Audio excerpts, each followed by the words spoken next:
Hello बच्चों, तो चलिए इस प्रश्न को पढ़ते हैं। यदि y बराबर टेन इनवर्स x, तो केवल y के पदों में d2y बट्टा डी एक्स स्क्वायर ज्ञात कीजिए। तो यहाँ पर देखो हमें y का मान दिया हुआ है टेन इनवर्स x के बराबर, तो हमें y के पदों में d2y बट्टा डी एक्स स्क्वायर का मान ज्ञात करना है। तो प्रश्न में आगे बढ़ने से पहले इस प्रश्न से संबंधित जो मुख्य उदाहरण है उसकी हम चर्चा कर लेते हैं। देखो मुख्य उदाहरण देखो क्या हो जाएगी।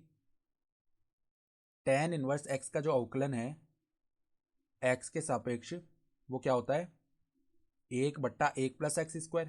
ठीक है, साथ ही साथ देखो अगर इस प्रकार लिखा हुआ है u/v, ठीक है, तो इसका अवकलन हम कैसे कर सकते हैं। पहले बट्टा में v² आ जाता है, फिर v को ऐसे ही रखा du/dv, माइनस में du/dv नहीं du/dx आएगा क्योंकि x के सापेक्ष कर रहे हैं अवकलन। ठीक है, माइनस में पहले तो हमने v को स्थिर रखा था, अब u को स्थिर रख लिया तो dv/dx। ठीक है, तो इस प्रकार होता है ये सूत्र। तो अब देखो हमारे पास में y बराबर क्या दिया हुआ है, y बराबर में टेन इनवर्स x। तो यहाँ से अगर x का मान ज्ञात करें तो वो टेन y के बराबर आ जाएगा।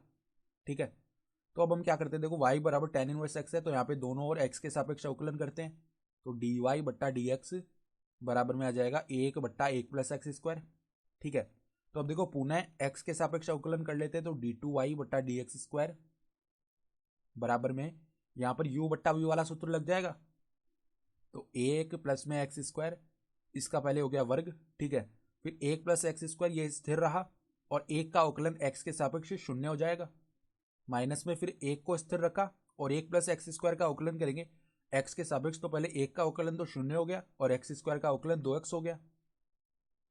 ठीक है, तो यहाँ पर माइनस का 2x बच जाएगा और बट्टा में 1 + x², इसकी घात है 2।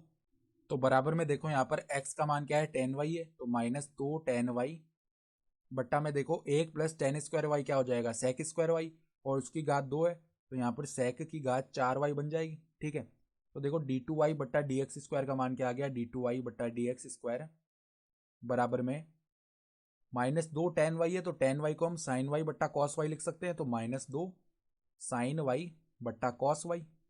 फिर देखो बट्टा में sec की घात 4y है, तो ये जब ऊपर जाएगा तो cos की घात 4y बन जाएगा। ठीक है, तो देखो एक cos y से एक cos y यहाँ पर विभाजित हो गया, तो -2 sin y और cos की घात 3y बचा। तो देखो यहाँ पर -2 sin y, इसको हम ऐसे लिख सकते हैं cos y गुणा में cos² y। तो अब देखो 2 sin थीटा cos थीटा क्या होता है, sin 2 थीटा का सूत्र। तो उसी प्रकार 2 sin y cos y क्या हो गया, sin 2y। तो माइनस में देखो sin 2y cos²y, और यही हमारा क्या हो गया, उत्तर भी हो गया। ठीक है, तो आशा करता हूँ कि आपको ये प्रश्न समझ में आया होगा। धन्यवाद।